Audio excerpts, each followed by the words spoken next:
Students federation of India और भारत की जनवादी नौजवान सभा DYFI जिला कमेटी ने वीरवार को एडीसी मंडी रोहित राठौर के माध्यम से राष्ट्रपति को ज्ञापन भेजा।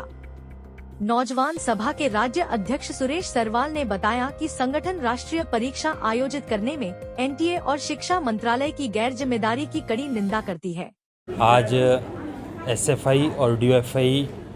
ने मिलकर ADC के माध्यम से देश के राष्ट्रपति जी को ज्ञापन सौंपा है, जिसमें हमने मांग की जो NTA के द्वारा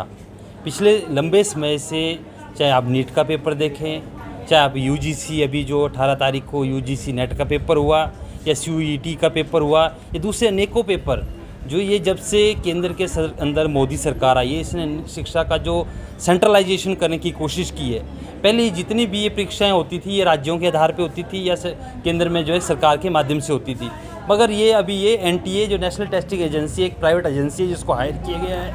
उसके माध्यम से करवाई जा रही है। और ये पिछले लंबे टाइम से जो देखने के अंदर है कि इन सारे को पेपर लीक हो रहे हैं। अभी जो नीट को लेकर भी केंद्र के मंत्री बोल रहे हैं कि ये पेपर लीक नहीं हुआ है। अभी जो गुजरात के अंदर कहा जा रहा है कि अलग अलग प्रदेशों से जो लोगों को बुलाया गया, वहाँ पे पेपर पढ़ाया गया, उसके बाद उनको करवाया गया। आपका बिहार के अंदर यही चीज़ें हुई, इंस्टीट्यूशंस को दिया गया। कहीं ना कहीं ये मिली भगत है प्राइवेट इंस्टीट्यूशंस और प्रदेश केंद्र सरकार की और इस टेस्टिंग एजेंसी की, जिसके कारण की पेपरों को करोड़ों रुपए के अंदर जो बेचा जा रहा है और जो आम पढ़ने वाला छात्र है, जो गरीब घर का छात्र है, उसके भविष्य के साथ जो खिलवाड़ करने की कोशिश जो ये हो रही है। और इसी का परिणाम अभी 2 दिन पहले जो UGC नेट का पेपर है,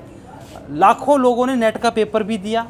और दूसरे दिन ये बात आती है कि ये पेपर लीक हो गया था जी और इसको बंद कर दिया। जो बच्चे सैकड़ों किलोमीटर दूर से जो पेपर देने के लिए आए, उसके बाद उनका पेपर हुआ और उसके रात को पता लगेगा कि पेपर कैंसिल हो गया, तो जो हज़ारों रुपए खर्च करके बच्चा आ रहा है, पेपर भर रहा है, वो इसी उम्मीद में कि मेरा पेपर जो है जल्दी रिजल्ट आएगा, मेरे को कुछ उसका फ़ायदा होगा। मगर जिस तरीके के अभी ये प्रलोभन जो है देश के अंदर देखने के अंदर मिल रहे हैं कि जो नेट का पेपर तो रद्द कर दिया, पर अभी UGC जो नीट का पेपर है अभी तक रद्द नहीं किया। केंद्रीय मंत्री बोल रहे हैं कि ये जो अभी क्या बोलते अभी तक जो है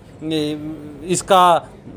जो अभी पूर्ण रूप से पता नहीं लगा और इसको हम रद्द नहीं करेंगे। तो हमारी मांग ये है कि ये नेशनल टेस्टिंग एजेंसी है, इसको ही रद्द किया जाए और सरकार जो अपने केंद्रीय मंत्रालय के माध्यम से इसको करवाए। और जो पहले नीट का पेपर था वो राज्यों के आधार पे होता है, उसको राज्यों के आधार पे करवाए, जिससे कि इसमें और ज़्यादा जो है फैसिलिटी जो है छात्रों को मिलेगी, इजीली वो सारी चीज़ें होगा। इससे जो है हम ये चाहते हैं कि इसके ऊपर भी कड़ी जो है वो सारी चीज़ें हो और ये जो पेपर लीक हो रहे हैं इसकी CBI जांच होनी चाहिए, जिसके माध्यम से कि पूरा भांडाफोड़ होना चाहिए। हमारा मानना एक और है कि ये जो पूरी मिली भगत है, ये सरकार और जो प्राइवेट प्लेयर्स की मिली भगत है, जिसके कारण ये सारी चीज़ें हो रही है।